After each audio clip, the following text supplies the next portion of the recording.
Hey everybody, we're about a minute from getting started here. Thank you for being with us today. I will introduce Greg and get us going here in just a couple minutes, so hang tight. Thanks for being here.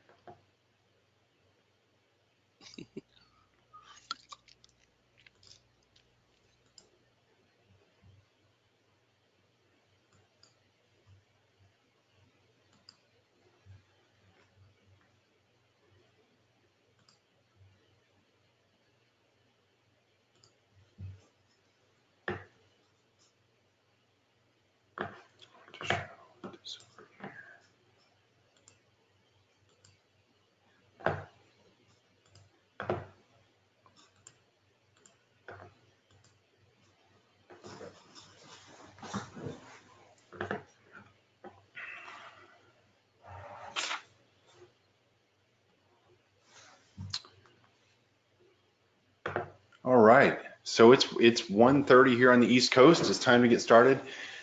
Hello, welcome. My name is Paul Merrill. I'm with Beaufort Fairmont Automated Testing Services. We work with companies to sync up dev and testing in agile environments and automate regression testing. We do that through three mechanisms. One is consulting, one is training, and one is dedicated people. So if you need expert test automation engineers, talk to me.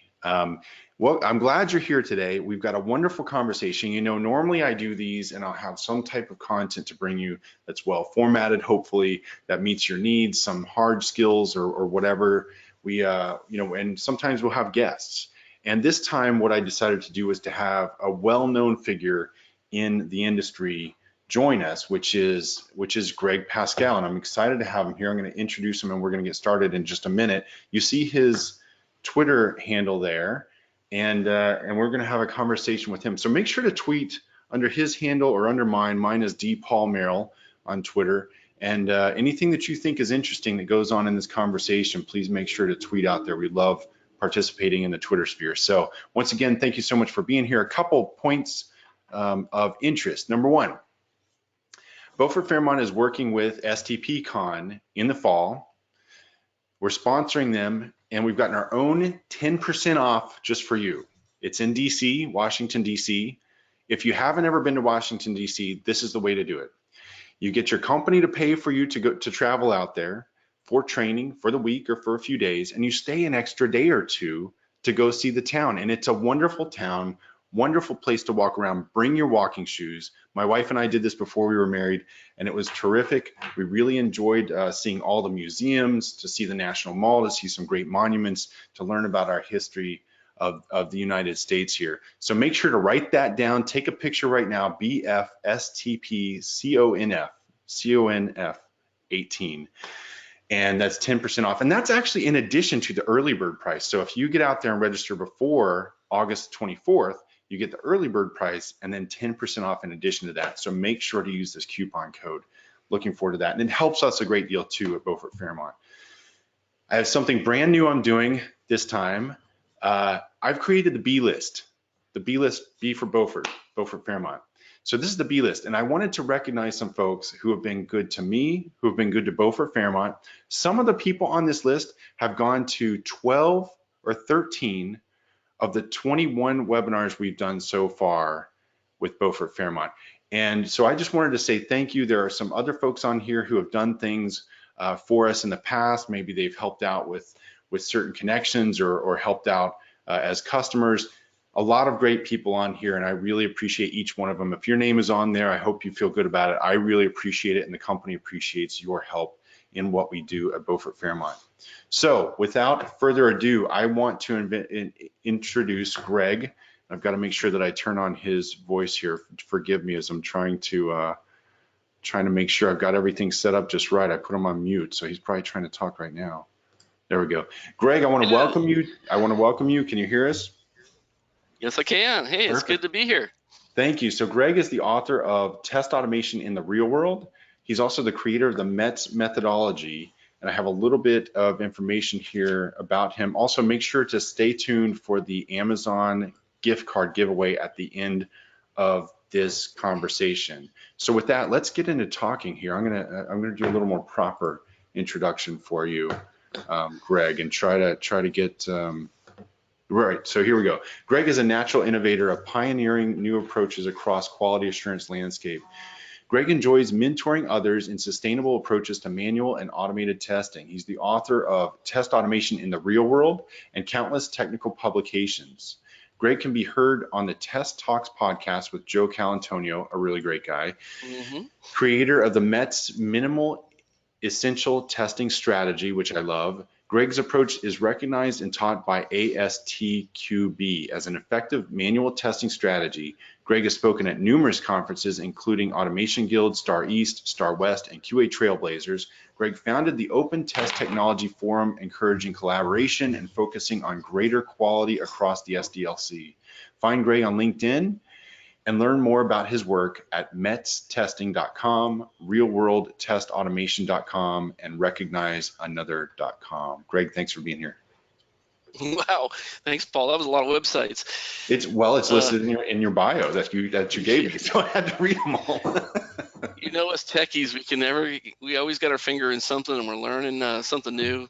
I just happen to create a lot of websites about them, but anyway, well, it's great to be here today and to be with everybody to share.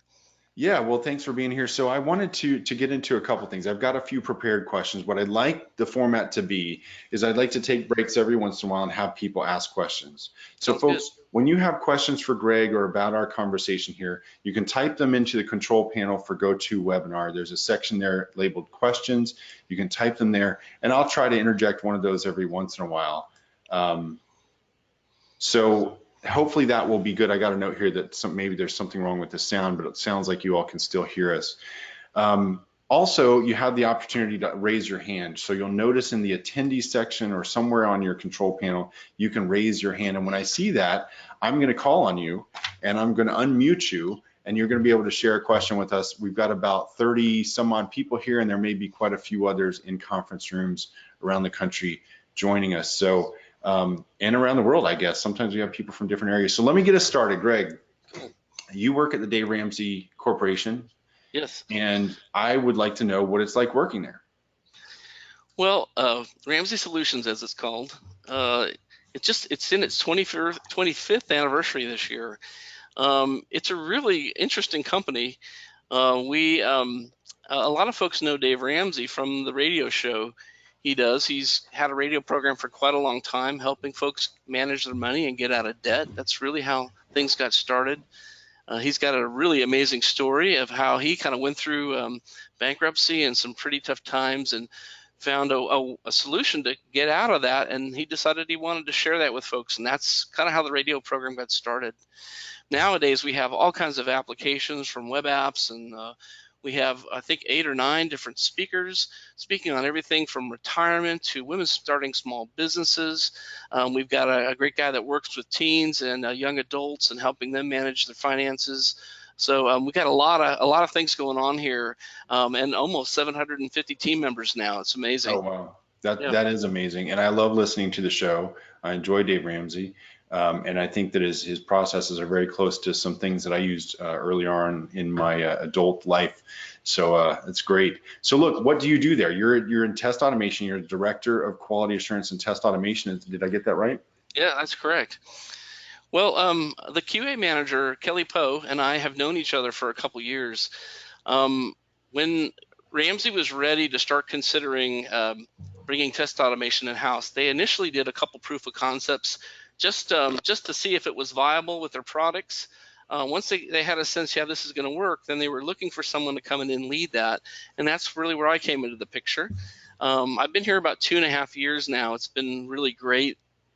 Talk about a small team. It's really me and a half of one other guy named Max Veldink. He's an awesome guy, super smart coder, and has a real passion for testing.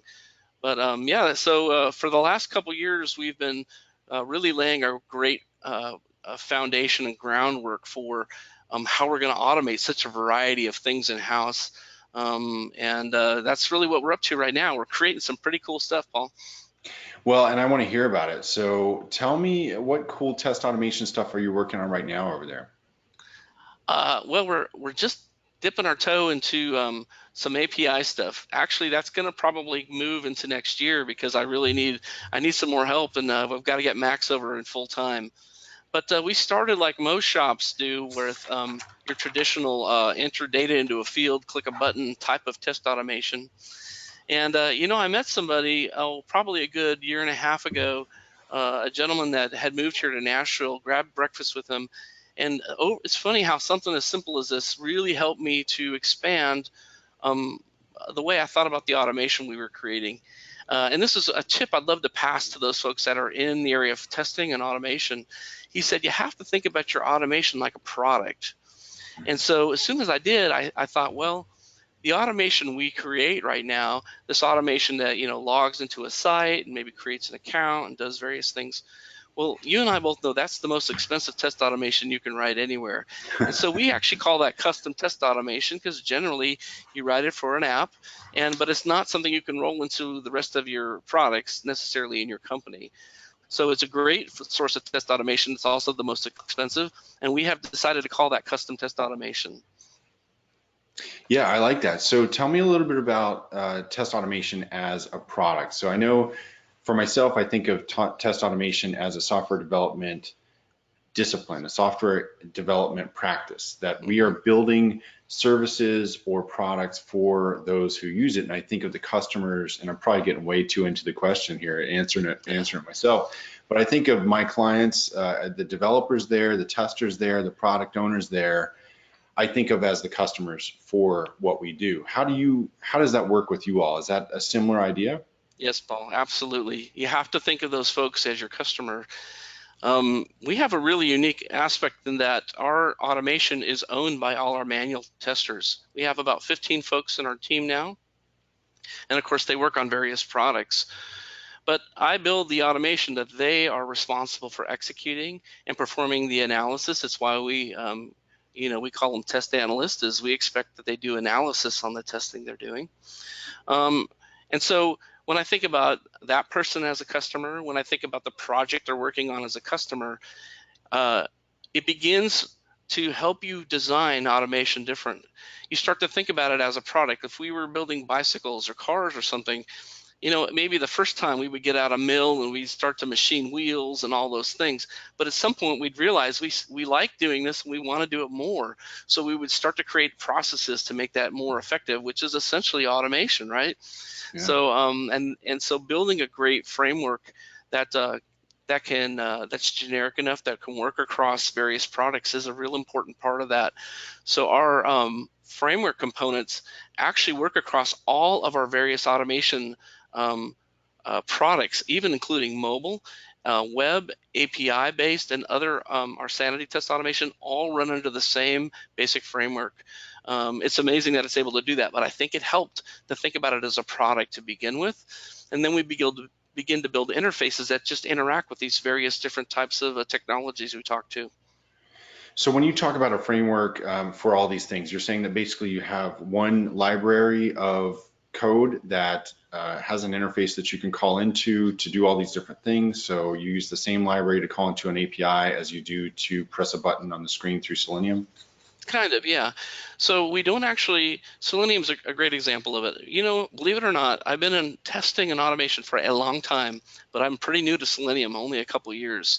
I've been in HP's tool set forever, but I've actually found it's made no difference. It's actually given me some benefits to have different types of automation tool sets. Absolutely. But One of the first things we realized is, from your test automation code, never call Selenium directly. Build an interface that calls Selenium, because some point in time there may be a better interface or a better API that interacts with web browsers or other things like that.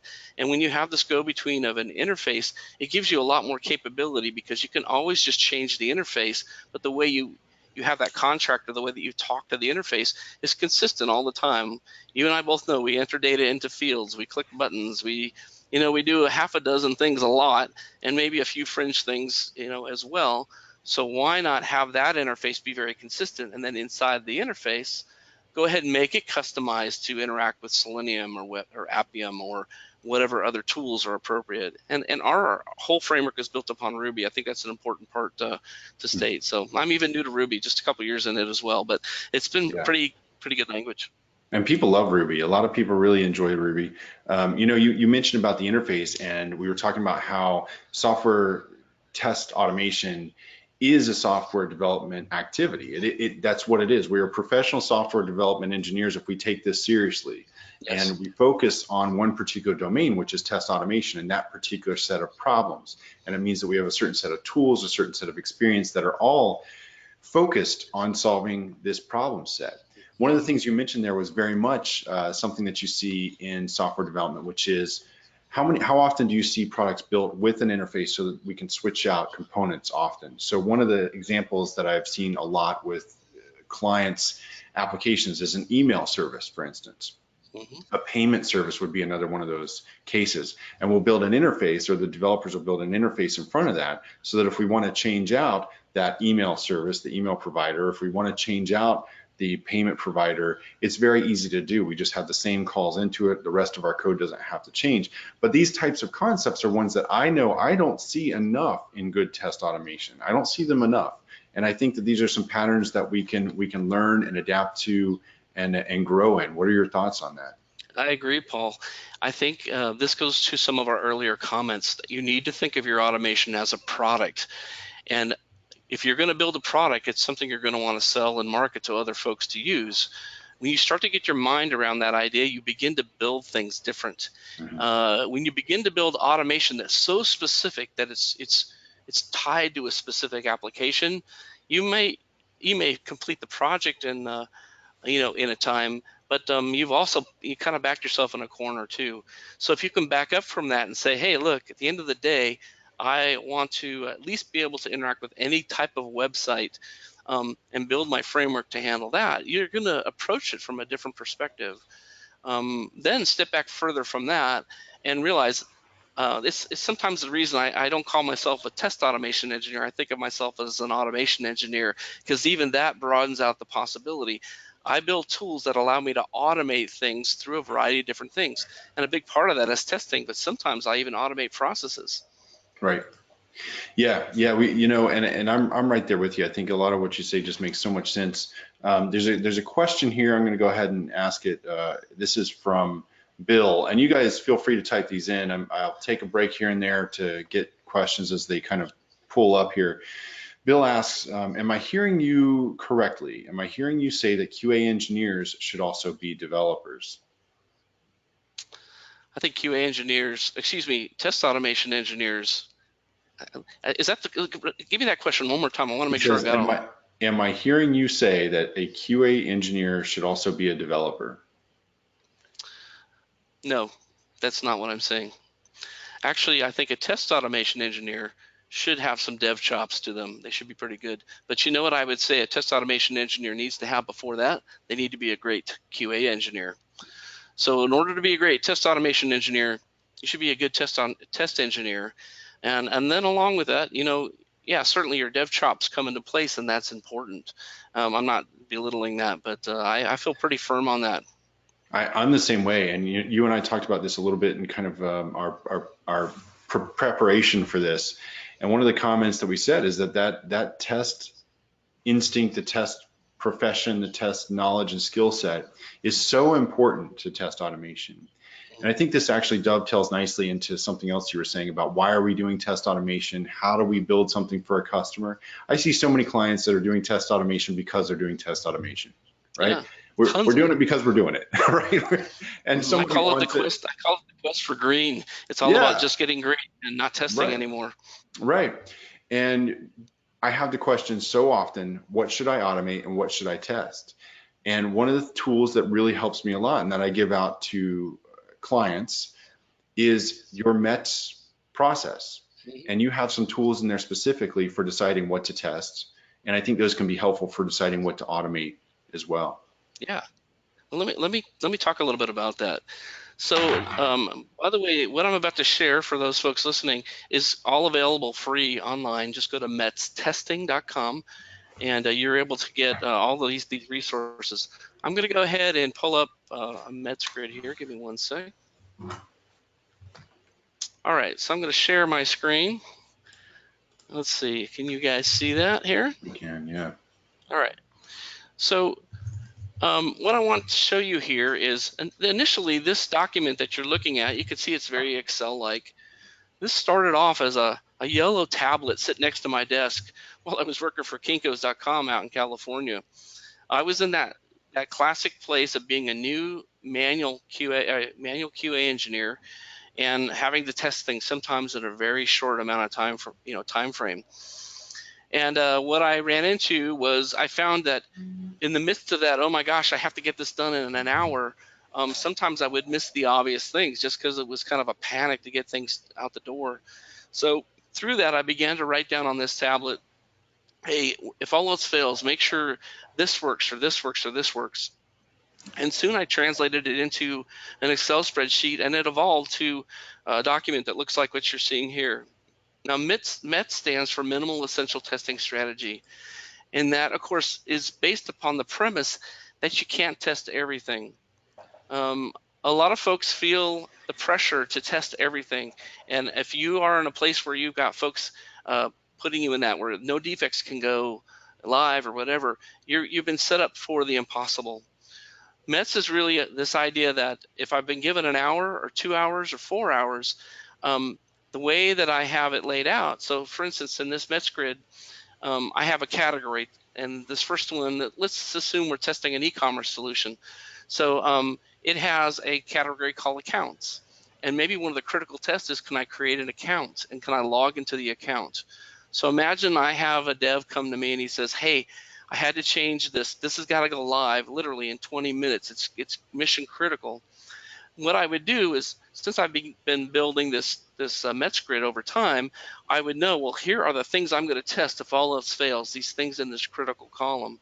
If I've got additional time, then I test things further down here. This is meant to be a living test methodology. You won't have it all to begin with, but you'll begin to build it out over time. And to be honest, some things are going to show up here because a defect went live, and you realize, oh my gosh, I got to remember, I've always got to test that going forward. At least you'll have a place to put it and a way to prioritize it.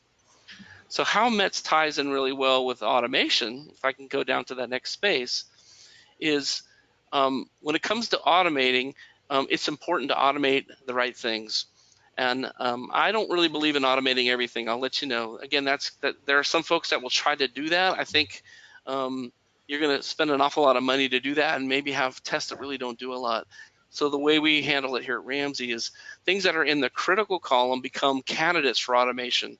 They even still go through an evaluation process to ensure they can be automated reliably. But at least now, because we've got these tests broken up in this way, we know the things that are be most important to automate.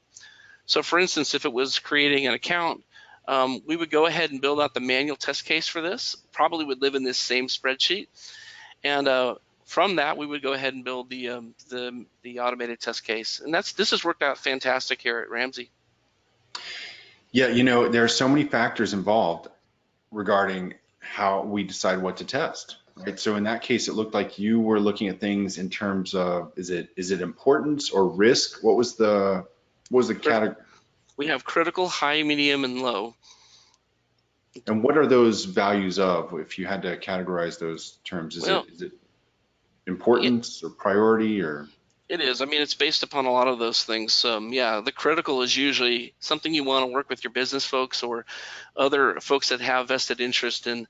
Look, at the end of the day, these things are the most important. Some of those things can be related to your brand or other things that would be a big deal if they went sideways. Those are things that often get forgotten, but to the business partner, they might be like, look, you can't have our logo upside down on the page. I always want you to check that it's there. Or maybe you're a support company and the phone number to call in has got to work every time. I have a great story when working at Kinko's where we actually printed the wrong phone number on the website for a contest we were doing. And that was you? Yeah. I got all those calls. Yeah, it wasn't me. I didn't get all the calls, but the poor person I called to check the number would have been really surprised that the phone was ringing off the hook. So, you never know what it is, but certain things, depending on your company and your product, can be critical, and you may not even consider it as critical. Yeah, and this is something I think you're absolutely right. This is something that I see again and again and again. It's so easy to look at what's important to us, coming from what's our experience, what's important to us. And I think it's also very easy to look at sometimes those front office folks or executives or whatever you want to call them and say they don't know what's important. I know what's important, but there's truth. We each have things that are important to us for different reasons. And an executive may look at that branding and say that's very important, and sometimes they might not. If you're in a Yes. startup, for instance, let's say that you just got your first angel funding and you have no customer base, the brand doesn't really matter at that point, right? Yes. Like That's it may true. not matter at all, and you do something wrong with it there, who cares? But if you're at GE or if you're at one of these huge, large corporations, IBM or somewhere else, the brand really, really matters, and it needs to be right. It does, and that's why I think it's important to partner with your stakeholders when it comes to what should you even manually test and what's important to automate. If you have 10 or 15 great automated test cases, you're equipped pretty well. Unless you've just got a massive application, running those tests on a regular basis and seeing reliable results come back should help you sleep well at night, knowing at least core functionality is alive and well and working proper. Right. And that's really what you were getting to in terms of building the machine, right? So you're building this bicycle, you're building this product. What am I building it for? Am I building it so that people can sleep better at night? Is that what I'm trying to do? Right. Or is it something different? I think you're absolutely right to bring that up because, I see all too often managers and folks, directors, VP level people coming to us over at Beaufort Fairmont and they're saying, look, we don't know what's being tested. We don't understand how much the product is being covered. We don't know what's not covered. We don't know what risks are involved and what we're actually mitigating here. So yeah, I'm right there with you. Oh, that's a good point. So there is this thing called the testing miracle. I think a lot of QA folks get stuck in this, which is to try to find all the defects. At the end of the day, folks, remember the QA role is about risk, identifying risk and helping bring awareness to that.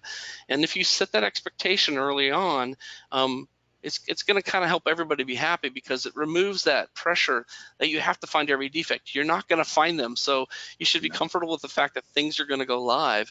And honestly, if someone told you had an hour to test a huge e-commerce application, you and I both know you'd have to use your best judgment to determine I can't test everything, so these are the things I'm going to go after. So we already do this, but sometimes there's this bird sitting on our shoulder which says nothing can go live. That's a bad defect. That's unrealistic. And it was such a helpful thing to me to realize some of these things as well. So number one, that I can't test everything, like you said earlier. To realize and to acknowledge it and accept that I can't test everything was a really important piece of kind of my journey or whatever. Another thing was to realize that I'm not going to find all the defects, right? To realize that I can't actually assure the quality of anything, right? Like Yes. I really can't do that. That's not something Funny I can title. test, but I can't necessarily assure the quality of it. And then to kind of release that, it really can open up a lot of doors. I don't know, did you find that as well at some point in your development as a tester? Yeah, I think I did. I mean, I think I went into it like most testers. Initially, my thought was this, oh my gosh, I gotta test everything. And fortunately, I worked with some good QA engineers that helped me to kind of get off the ledge a little bit. And they said, look, what your role and responsibility for is to use that brain and to help keep risk at a minimum. So understanding what changed, um, thinking about becoming an expert in the technology, whether it be web-based or mobile. I might look at it and say, wow, well, this is some kind of Ajax call going on here. Here's where things can go wrong with that. Or, this is meant to work across multiple browsers. So where does that tend to break down? These are things as QA testers that are worth pursuing an excellence in the craft of what we do. Yeah, absolutely. I agree. So look, guys, please jump in with some questions here if you have them. I have plenty of questions for Greg, but I want to hear yours too. So type them in, raise your hand, whatever you need to do. I'll take you off of mute if you raise your hand and share with us what you're thinking and what your questions are. Greg, while we're waiting those, can you tell us a little bit about your book? Yeah, of course. So let me see. I've even got a little link to it here. I'll show it to y'all. This is my book, Test Automation in the Real World. The website to go and find out about it is realworldtestautomation.com. And I've got a ton of articles I've written that are linked onto that site, some other webinars I've done, some things from Star are out there as well. I really put this book together after, at least a decade of being in the QA engineer role and wanting a tool that wanting to take a lot of the information I had and put it down. A lot of these are blog entries I've written or smaller things that started off with, hey, I want to write this down and preserve this knowledge. I decided eventually to put it together because I realized a lot of test automation engineers are wrestling with the same thing. The same with the managers trying to build an automation team. So there are all kinds of little tips and tricks. What you're not going to learn from this book is how to necessarily write, an individual piece of test automation to test a button. What you're going to more learn are those high-level principles that are going to really pay off in the long run. So I think one of the most valuable chapters, to be honest, is how to hire an automation engineer. Oh, I talk nice. about locators in there and some of those things that are really, really important to an automation engineer.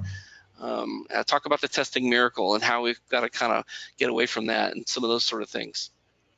Yeah, so Mike C, who is a highly energetic tester. I just love reading his stuff on Twitter. He's online here. I'm not going to divulge kind of his personal information, his last name or whatever. Some of you may know who I'm talking about. But Mike C is on here, and he says, I highly recommend the book and using METs, which is just terrific. Very easy read and very informative. And for METs, we have that place at my place of employment, as this is past spring. Greg is one of my faves, so I'm not sure if I read that quite right. But I think Mets was really, really good. I went out and tried to determine what some really good processes were. What were my own processes with testing and with doing some things like determining what things should be tested and whatever. And I got to a point where I was like, this is a lot of work. Somebody had to have done this before. I'm like, oh, Greg did it. Perfect. So I can just go look at his. And there are several other methodologies out there as well, of course. But I really like the way that you put yours together. So this is from Tatiana. It says, hi, if it's a huge product with 1,500 manual test cases already written and the number continues to grow, during regression time, the request is to execute around 1,000 tests as all of them are marked as critical. How is it possible to automate all manual tests in time to support manual QA team? I hate to say it, Tatiana, you've been tasked with the automation testing miracle. I think you've kind of been set up with a very tough situation there. I wouldn't in a million years recommend automating 1,000 automated tests unless you just got endless amounts of dollars and endless amounts of time. You see, as soon as you begin to automate even 100 of those, which is a huge amount, you're going to begin to maintain them forevermore, and it's going to become very expensive. So I actually am going to be speaking at Star West on this in a few months. I have a class I teach called 7 Fundamentals of a Successful Test Team. And in that talk, I talk about the personality of an application and how I blend automation in. So one thing that's really great about test automation is we run our test automation multiple times every day, regardless of new builds or new code or anything. And the reason that we do that is when you run your test automation, even if you've got just a dozen test cases, let's assume for your application, you've got a dozen test cases done. The manual test engineer or whoever owns the execution of those begins to learn the personality of the way those tests run over and over again. And you'd be surprised how often your automation will begin to give you a glimmer that something's up on the horizon. I call it the sick kid syndrome. Any of you that have kids know what it's like when your kid comes up to you in the morning and they're groggy, they're acting different than normal, and you put your hand on their forehead and man, they're running a fever. When you start to notice your test automation running different than it had done for the last 2 or 3 weeks before, it's telling you something. It's probably telling you before you failed. And so we find more defects that way. You'd be very surprised. But it's a very effective way. So I would tell you, you've got to get a different approach to prioritizing your test. 1,000 critical test cases, unless you got 100 testers or some enormous amount, is probably not realistic.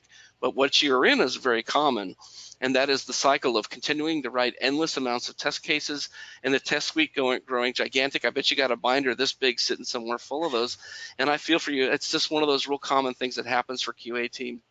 I think if there's a way to level set things and say, guys, look, you and I both know we can't test all these things. We've got to come up with a different approach. Become subject matter experts on the application.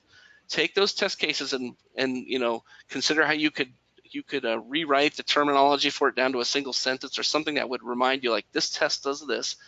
Put it in a METS format, and you'll be surprised. You're going to catch probably the same number of defects, if not more, because now you're going to have a strategy instead of trying to, eat the whole elephant at one time. I hand it to you for trying to do that, but it's a tough situation you've been put in. That's great, Greg. So here's another one from Jeremy, and we probably got time for about one more question after this. Jeremy says, I've got a developer background. Over the past year, I've helped build out the test automation systems while working alongside a QA engineer.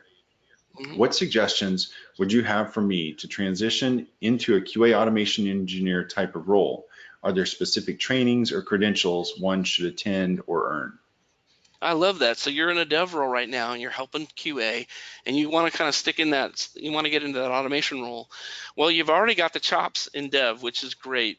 I would begin to build a relationship with the QA manager and, share this idea about you coming, of course, on board. But I think one thing that's going to really help you is put some interest in learning good QA practices. I think any manager is going to really love to see, an interest in those things, and you're going to bring it to the table when you write test automation. And that's really important. You're going to be thinking of positive, negative, and boundary testing in your test automation development. That's going to be something that you might not be thinking of as a dev. I work with our developers here, and I teach a class on unit testing. And oftentimes devs work primarily in the happy path or positive test, but rarely do they even have a consideration for negative test and boundary test. And those are very popular areas where we find defects, as you know, as manual testers. Yeah, so I know, Greg, you have a little bit of a cough today, and it sounds like your voice might be getting a little bit tired. So I just want to take a break here and there you go, mention a couple things about this. I think those are really great comments. I think that, I was talking to a client this morning, I believe it was, and saying, it was yesterday morning, and saying, look, you've got a ton of developers. Most of your developers, I'm sure all of your developers are smart enough to be a tester. That's not the problem. The problem is not that they're smart enough to be a tester. And they were telling me how their entire regression right now takes 30 minutes. And I'm like, well, it might have to do with the fact that you don't have any testers on the team. You have a bunch of people who are smart enough to do it. But being smart enough to do something and having the experience of having done it are two completely different things. And developers are terrific and testers are terrific, but we're given different gifts and we have different ways of approaching things. And I know that as a tester, you sit down and you don't have the blinders on necessarily that you have on when you're developing, and you have to have them on. When you're a developer, you have to put the blinders on because you're working on this algorithm that's really difficult to think through, and you're working with all these different calls to different systems, and you've got lots of complexity just with that one solution to one problem. And our focus is on how to solve that problem. So we necessarily think through the happy path in order to solve it. How do I solve the happy path? And thinking through anything else is different. So when you have another person involved that isn't sitting there with the blinders on, and they can have more in their context, more breadth-wise about the application, about the domain, about whatever else, sure, it's very helpful. But those are also skills that can be learned, a lot of them. So, and experience that can be gained. I love this question. I love seeing developers come into this world. I love test automation. I was a developer. I came over to this world because I enjoy it so much. It's a great problem set. It's a great domain to be in. Yeah, I agree. Me too. So let's see. We'll have time for one more here. I want to see if anybody's got their hands raised because it's just so much fun to hear all the background noise that somebody has in their office when they call in. That's one of my I guess that's a little idiosyncrasy. Yeah. Anyway, okay, here's one from, this will be our last one. Minakshi, and forgive me if I pronounce that wrong. We have complex business logic in the application code. Manually, we test it using the business logic. Do you suggest re-implementing the same complex business logic in automation code and testing, or is it better to implement it to test it some easy way? I'm not, do you have an idea of what that means? I think I might. I think she's asking is, should this be an automation candidate with the complexity of the business logic? Is that what you're perceiving too? I didn't read it that way. I read it a little differently. And if you have a minute there, Minas, go ahead and clarify or raise your hand, and I'm happy to get you on the line here. I know for myself, there are times when So for instance, there was one case where we had a client who was using standard deviation within their code. Okay, so this was a thing from statistics or calculus. I don't Yeah, remember anything about standard deviation. That's not something I do every day. So I'm sure. looking at the code and I'm trying to figure out what they're doing. And I realized at the end, oh, they're doing standard deviation. There was a comment somewhere or something led me to believe that. Then I go off to try to read about it and try to understand it. And I knew that in order to test it, I basically had to implement that to know if they were doing the process right, right? So Oh, I would have to write the code to do it the right way in order to test whether or not they were doing it the right way. So ah, I'm wondering if maybe that's what she's getting at there. that's an interesting one. I'm familiar with this problem. It's interesting when you're tempted to write test automation that replicates the functionality of an application. So a great example is if you and I were building a calculator, and we decided, well, it's got, we're going to put two values in and we're going to determine the total. So I put a 3 and a 5 and determine I got an 8. Well, there's two ways to solve the verification of that or the validation of that in the automation. I can go ahead and say, well, my first input's a 3 and my second input's a 5, and I'm going to sum my first input and second input, which gives me an 8, and I'm going to validate that 8 showed up on the screen. That isn't the way I would suggest. But I've been in that space, and I'm sure most of us have got into that. I would say you go ahead and hard code in the value you expect to come out, and that the manual tester goes ahead and determines, hey, a 3 and a 5 is an 8, so I'm validating 8, not the sum of two variables. But that can get really complex in business logic for sure. You can, and I hope we understood your question correctly enough to, and she did go ahead and raise her hand. So let me just see. I'm going to take you off on mute, Minkashi, and we're going to see if we've got this right. Minkashi, are you there? I've taken you off on mute. All right, I don't think that worked. So hopefully we got to your question there. I need to end a little bit early today. Greg, this is terrific. Did you want to show off anything before we go? Any new test automation stuff? I got a couple things I want to share. Okay. Real quick here. I want to share a couple book examples for you all. This is a book I want to share that my boss here, Dave Ramsey, created. And the reason I want to share it with you all today is I really love this book. I'm not necessarily trying to sell Dave's book, but if you work in a company and you might even work in a tough team situation, or you want to really bring about better health in your organization, I would really suggest you grab a copy of EntreLeadership. This book is fantastic. It really talks about the nature of how our company is put together, our core values, why we value things like going directly to people. We have a no gossip policy here. We have all sorts of really interesting things that help keep a healthy environment here at Ramsey. So this is a great book, and even if you're in a situation that's really tough, or maybe an unhealthy team, or some companies, let's face it, can be harder to work in, I have found the principles in here, when applied just as a single individual, can be transformative in an organization and help bring some improvements. Let's see, I've got another one here for those that I want to show you. On my team, let's see, I think you can see this. To join my team, which is small, it's just me and another guy right now, but this is required reading to be on my test automation team. Some of you might have heard of Walter Isaacson. He's done a lot of biographies, and he did this book called Innovators, and folks like Edison and Steve Jobs and Bill Gates are highlighted in this book. This is a great book as a test automation engineer. One of my strongest skills as an automation engineer is to be an innovator. And when I build something, I'm able to go ahead and look at, I think about, what did I build here, and what does it enable me to do more if I just step back from it for a little bit and let my imagination go. And you'd be surprised how many automation tools we've developed just by using the principles in this book. Nice, that's great. Those are two good resources there. Yeah, for sure. Probably one of the last things I might be worth sharing is, let me show you a quick overview of something new we're working on. And I want to show you where innovation has led a guy like me to dream. Now, I learned about something. This is a little bit hard for me to see. I'm seeing your entire screen, and I'm Yeah, seeing, so you may let's see want if to we, go full screen on that. all right, let's see if we can go and zoom this guy open a little more.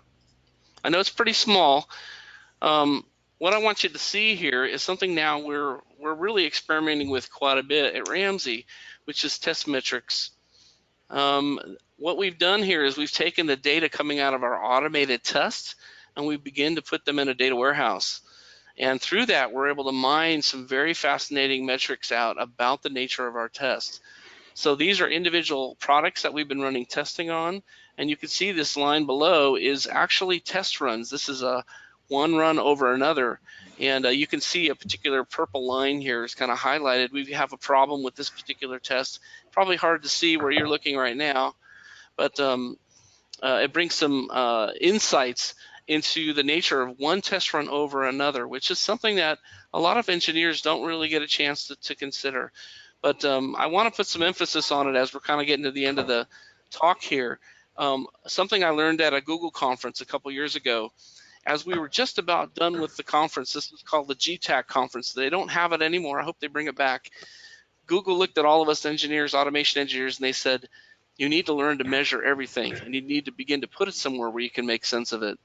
And this is the fruit of that. And so I would challenge you all as automation engineers out there to begin to find ways to measure the results down to an individual test case from your automated testing. And you'll find some really cool things you can do with it down the road, but you got to figure out how to measure it to begin with. Nice. I like that. Well, Greg, I really appreciate you being here today. Thank you so much for the conversation. I really enjoyed it, and I think a bunch of people got a lot out of it. Yeah, I love to do it. It's been great, Paul. How can people contact you? I'm super easy to find on LinkedIn. I bet there's one or two listeners out there that are connected with me. Seriously, look me up on LinkedIn. It's Greg Paskal. It's GregPaskal. On LinkedIn, I have quite a lot of followers, primarily QA and automation folks, and I really love connecting with all of you. So find me on LinkedIn. That's a great way. I'm on Twitter as well. And I'll also Nice. be at Star West here later this year, along with you, Paul. We'll be great at the conference together. So maybe we'll get to see some of those folks out there. I hope so too. I hope so too. That'll be great. So, so look, I want to know, I don't know if you're going to stick around for just a minute, Greg, and see who won this, but it's a $50 Amazon gift certificate here. Yeah. And I've got to make sure there's a couple things here. So I try to do this relatively correctly here, but I have to make sure the person's still online. Yeah. Okay. Perfect. So today our winner, hold on. Can you hear that? Not yet. I don't know if you can hear the winner, the drum roller. The winner is Mike C. Mike C, thank you so much for joining us. You're the winner of the Amazon gift card. There was only one Mike C on here. You know who you are. And that Cool. drum roll, I believe, was courtesy of Penny H, who I also just noticed is on here. So thank you very much, Penny, for the drum roll recording. That was great. I asked for it on one of these and got it. So look, Beaufort Fairmont, my company, we do test automation. This is all we do. We focus on functional test automation, and we help companies out through helping them set up a strategy or providing them with people to implement that strategy. We're based in North Carolina. We're a small business. We appreciate all the business we get, and we tie our success very tightly to the success of our customers. We've got a lot of customers who are seeing big things right now, and we want to be able to share that even more and make a positive impact on the world through test automation. So here's some contact for me. I'm always interested in a conversation with you about your test automation and your challenges. These are all the ways to get in touch with me. Paul at BeaufortFairmont.com is a favorite. So make sure to reach out to me. Everybody, thank you so much for being here and have a wonderful day. Thanks again, Awesome. Greg. Good to see everybody. Bye-bye now.